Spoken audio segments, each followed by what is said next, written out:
हर हर महादेव। आज मैं आपको लेकर आई हूँ श्री मल्लिकार्जुन स्वामी की पवित्र धरती पर। भारत का एक ऐसा स्थान जहाँ पर शिव और शक्ति दोनों एक साथ विराजते हैं। श्री मल्लिकार्जुन ज्योतिर्लिंग, जिसे 12 ज्योतिर्लिंगों में दूसरा स्थान प्राप्त है। कल्पना कीजिए कि भगवान शिव का अपना ही बेटा उनसे नाराज होकर घर छोड़कर चला जाए और महादेव जो सृष्टि चलाते हैं वो स्वयं धरती पर आए उन्हें मनाने के लिए।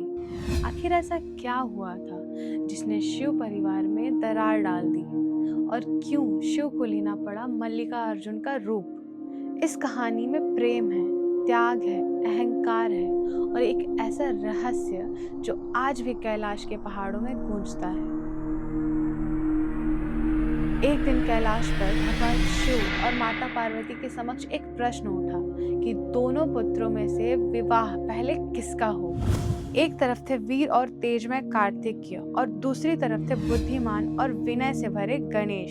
शर्त रखी गई कि पहले जो भी पृथ्वी का चक्कर लगाकर आएगा विवाह उसी का पहले किया जाएगा। कार्तिकेय तुरंत अपने वाहन मोर पर बैठे और निकल पड़े, लेकिन गणेश जी ने क्या किया?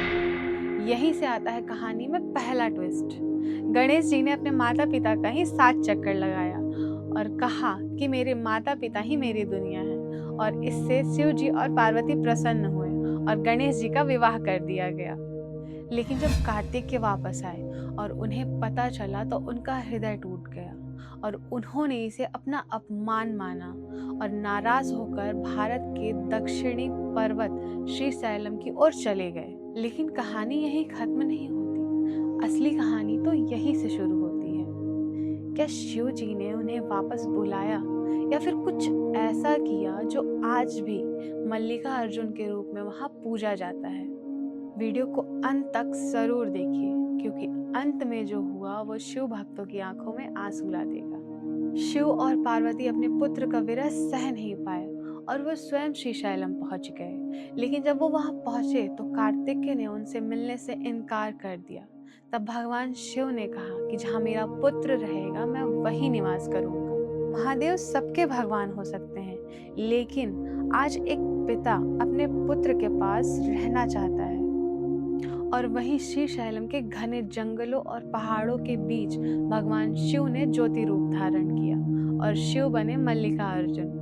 ग्रंथों के अनुसार मल्लिका का मतलब होता है माता पार्वती और अर्जुन का मतलब होता है भगवान शिव। इस तरह यहाँ जो स्थापित हुआ वो द्वितीय ज्योतिर्लिंग है और माना जाता है कि ये धरती पर स्थापित दूसरा ज्योतिर्लिंग है।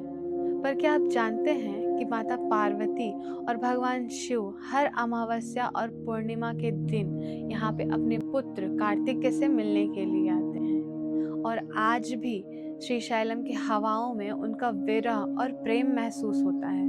मल्लिकार्जुन की कथा हमें सिखाती है कि अहंकार रिश्तों को तोड़ सकता है, बुद्धि बल से बड़ी होती है और माँ बाप का प्रेम अनंत होता है, और शिव अपने भक्तों के लिए सब कुछ छोड़ देते हैं। ये सिर्फ एक मंदिर नहीं है, ये एक परिवार की कहानी है। ये बताता है कि भगवान भी प्रेम के आगे झुक जाते हैं। सोमनाथ में शिव ने श्राप मिटाया, लेकिन श्रीशैलम में शिव ने एक पिता का दर्द महसूस किया।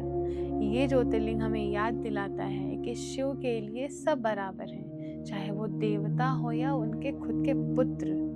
अगर आप भी मानते हैं कि शिव सबसे दयालु पिता है तो कमेंट में लिखिए ओम नमः शिवाय। मिलते हैं अगले एपिसोड में, जहां शिव का रूप और भी भयानक होगा। शिव बनेंगे महाकाल। मिलते हैं तीसरे अध्याय में, तब तक के लिए हर हर महादेव।